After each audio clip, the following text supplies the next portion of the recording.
Merci, camarade Dapa. Et nous avons oublié une chose. L'esclavage, la traite transatlantique et l'esclavage compris ont fait plus de 400 ans. Donc, un phénomène qui a duré 400 ans. Et aujourd'hui, les séquelles, on les vit. Bon, moi, personnellement, quand je visite certains lieux historiques ici de l'esclavage aux États-Unis, je vous assure que j'ai peur. Parce que tu ne peux pas t'imaginer que des humains ont fait ça. À un moment donné, j'ai cessé même de visiter les lieux historiques. Parce que même quand tu prends même la guerre d'indépendance des États-Unis entre eux blancs, c'est que Britanniques et Américains se sont fait. Quand tu regardes les archives, tu ne peux pas comprendre pourquoi. Parce que nous, Africains, on n'a pas été éduqués dans cette violence. Donc, nous sommes face à un phénomène assez tragédique. Et parlant des responsabilités, si je vous pose la question tout de suite sur ce plateau, qui est responsable du racisme? Ce ne sont pas des Africains. Mais le racisme, c'est le mobile qui a permis au bloc occidental et oriental de dominer l'Afrique et continue de dominer les Africains. Voilà le véritable fond du problème. Qui est responsable du racisme? C'est le racisme qui, sous cette base idéologique que tout ça a été construit. Maintenant, les Africains ont vendu leurs frères. On veut expliquer un narratif que les Africains vont prendre enseigner. C'est le cas de l'homosexualité où on donne des financements à des Africains pour qu'ils étudient, pour convaincre les gens que l'homosexualité existait en Afrique. C'est une méthode d'effacement de l'histoire et de la mémoire des peuples. On transforme l'histoire pour pouvoir enseigner quelque chose. Et c'est pourquoi, quand tu parles des conséquences, c'est que faire? Non. Depuis la fin de l'esclavage, quand les colonies américaines ont pris leur indépendance, ils sont venus recoloniser l'Afrique. On a vécu le travail forcé. C'est l'esclavage. Dans nos pays, dans nos colonies, on a vécu le travail forcé. Les peuples qui résistaient, ils ont connu des génocides. Vous prenez aujourd'hui le peuple Lobi a connu des génocides. Ça ne se dit pas. Vous prenez par exemple le peuple Gwaba. La résistance du peuple Gwaba, c'est un génocide. Quand vous prenez tous les peuples en Afrique qui ont résisté à la colonisation, c'est des génocides. Vous prenez le code noir, on a le code de l'indigénat, on a les indigènes, les évolués. Cette catégorisation des peuples est venue de l'anthropologie colonialiste et racialiste. Qu'est-ce que nous on fait?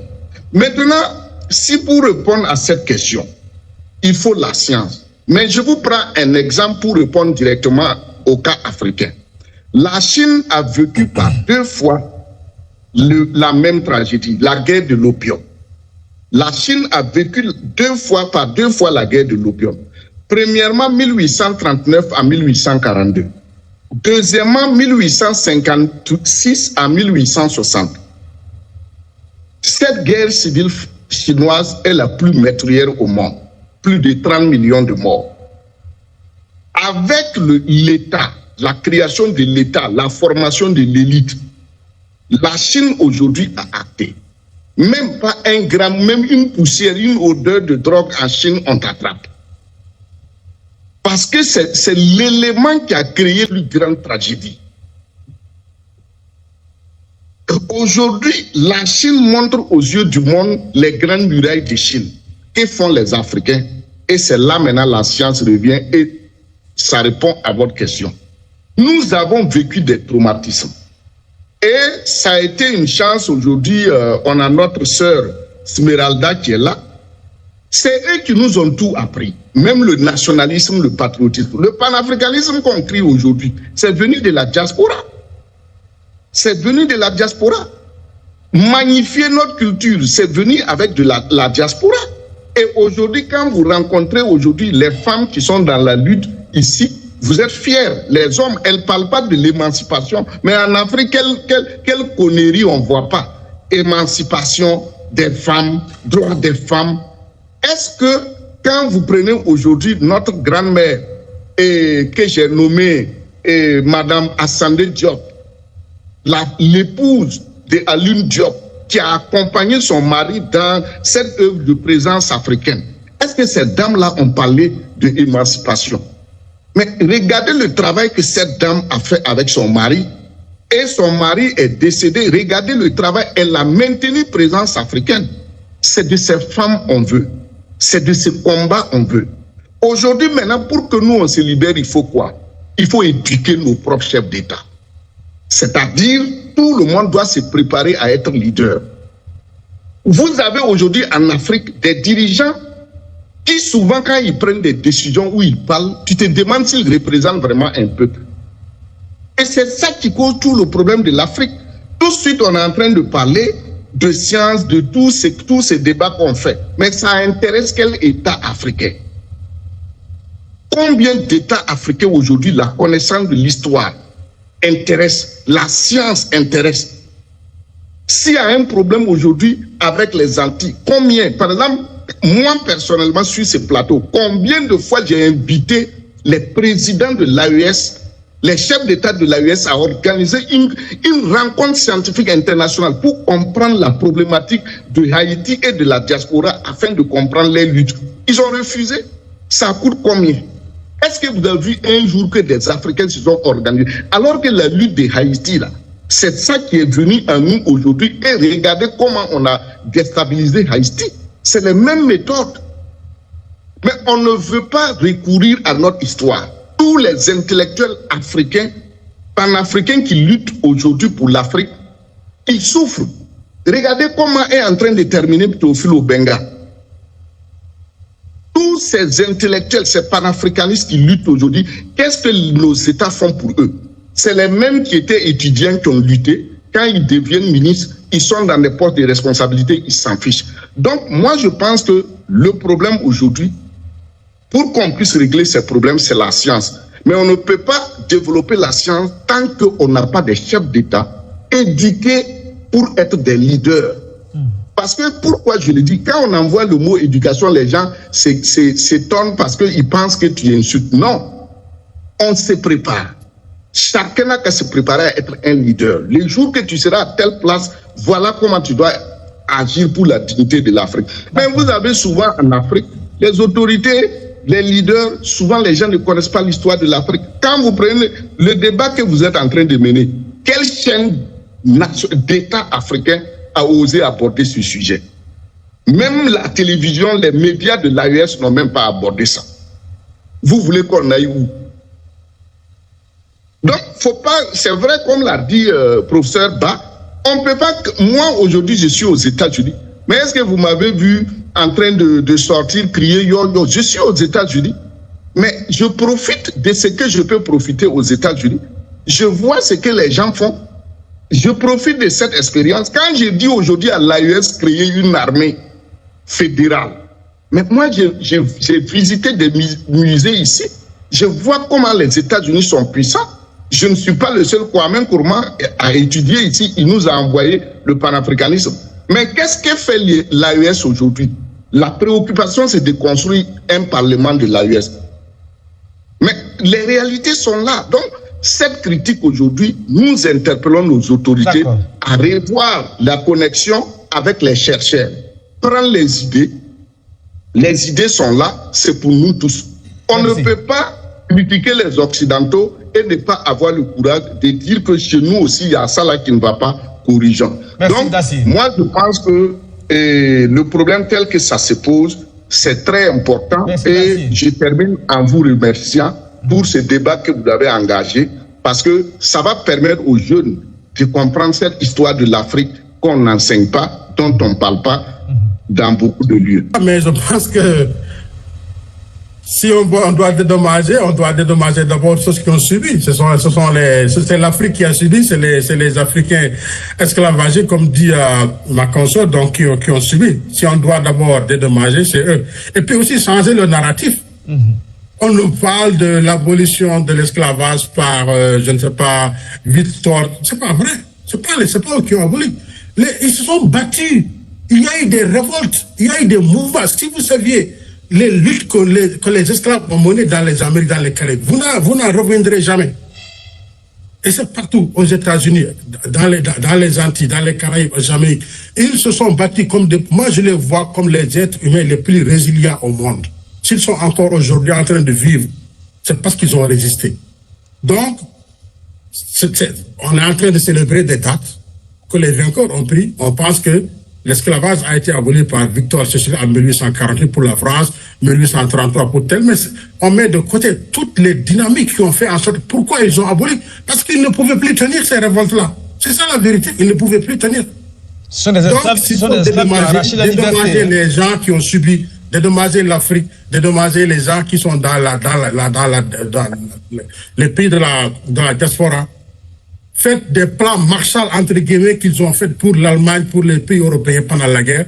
Faites ça, sinon, nous, entre nous, Africains, eux, ils ne le font pas. Travaillons ensemble. On a des ressources. D'accord. Il y a des choses qu'ils ont que nous n'avons pas. Soyons ensemble. Moi, je pense que c'est ça qu'il faut faire. Mais les questions de réparation, on peut les poser, ils ne vont pas les accepter. On a vu aux Nations Unies, il n'y a pas longtemps, les États-Unis, l'Argentine et Israël ont voté contre. Les pays européens se sont abstenus. Mais pourquoi ils l'ont fait? Parce qu'ils ne veulent pas réparer. Et on doit attendre rien d'eux. C'est à nous de travailler nos relations, à nous de travailler nos pays pour avancer. D'accord. Esmeralda. Oui, alors, permettez-moi... de l'émission, hein. 2 jours ne suffiraient pas. C'est la dernière ligne droite, allez-y. Je ne veux pas contredire le cher professeur Ba, mais j'ai un problème de méthode. Quand vous posez la question des responsabilités, vous nous parlez à quel niveau? Quels sont les enjeux de ce que pose et couvre cette question-là? Il y a un enjeu à dire qu'on va parler des problèmes de réparation si l'enjeu, c'est de faire payer le, entre guillemets, bourreau, c'est-à-dire ceux qui sont responsables de cette tragédie. Est-ce que c'est ça qu'on interroge maintenant? Donc, c'est très important qu'on comprenne, sur le plan de la méthode, que le problème colossal qu'on soulève là, il ne doit pas se traiter de la même façon suivant qu'on s'intéresse à la question des rapports de ceux qui ont commis le crime contre l'esclavage, puisqu'il est reconnu comme crime, et les questions domestiques. C'est qui va payer? Et c'est ça le problème. Tant que nous restons dans une espèce de confusion entre les responsabilités systémiques et les responsabilités domestiques, mais personne n'a dit que les Africains étaient, dispensés d'abord d'être regardés comme des êtres humains. C'est bien pour ça qu'on se bat, pour dire, bien oui, on fait des conneries, on est tous dans ce bateau-là. Mais la question que pose aujourd'hui cette émission, et que je remercie d'exister, qui est fantastique, parce que nous allons, pour les gens qui vont l'écouter, qui vont avoir de quoi justement remettre en question certaines idées conçues, dans la question des responsabilités, il y a la question institutionnelle, juridictionnelle, comme vous voulez, qui pose les relations internationales, le droit international, qui a commis le crime contre qui.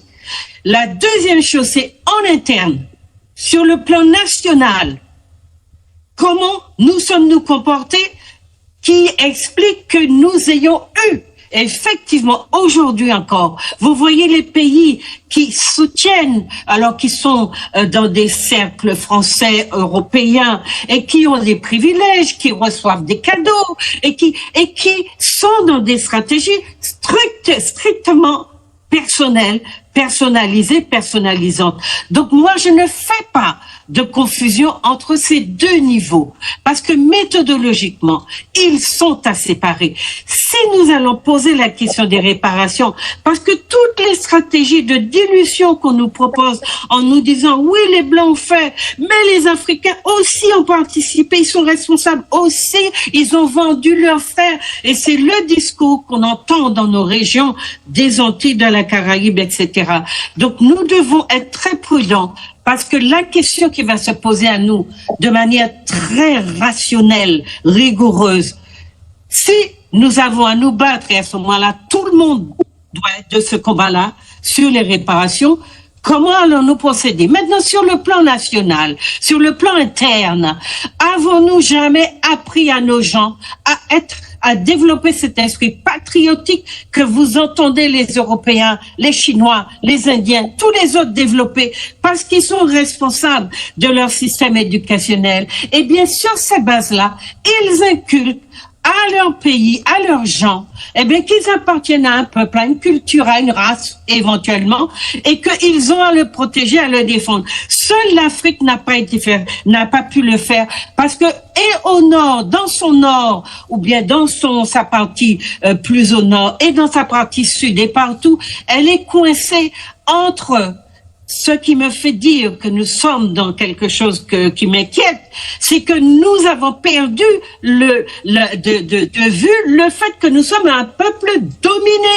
Et ça n'est pas parce que nous le sommes militairement, c'est que à tous les niveaux, les rapports de force qu'on impose à l'Afrique et à ses enfants ici ou partout dans le monde, et on n'est pas 7 millions ou 12 millions de Noirs dans la Caraïbe ou en Amérique. Hein. On est plus de 150 millions invisibilisés dans tous les pays de la Caraïbe et d'Amérique du Sud, et puis des Antilles, etc. Donc, il est important que nous sachions avec rigueur distinguer les catégories de problèmes que nous sommes en train là de soulever, parce qu'ils sont considérables et ils auront des conséquences considérables sur notre façon d'obtenir les réparations et de faire appliquer la reconnaissance que le crime de l'esclavage a été un crime contre l'humanité et que les Européens sont dans un tas de stratégies de dilution, de diversion pour nous dire on ne paiera pas. Eh bien non, nous sommes dans l'obligation de nous souder, de nous mettre ensemble, ceux d'ici, ceux de là-bas, ceux de partout, parce que le peuple noir, il est sur toute la planète, dans une condition de domination infernale. Donc, il a intérêt à bien comprendre le sens de ses intérêts, parce qu'on lui a toujours caché. Et je vous assure que quand nous allons traiter de nos problèmes domestiques, le système éducationnel que nous mettrons en place va d'abord apprendre aux Africains à dire ici c'est chez moi, c'est mon territoire, je le protège, je le défends, et le peuple qui est dessus, sur ce territoire, eh bien j'en suis, et je dois le protéger parce que, comme dit le professeur Ba, nous sommes dans un monde méchant, vilain, violent, vorace. Et tant que nous n'aurons pas changé nos postures et nos analyses, eh bien nous serons toujours dévorés par tous les autres. Merci Esmeralda, c'est vrai. Bon, c'est ça aussi le sens d'un débat.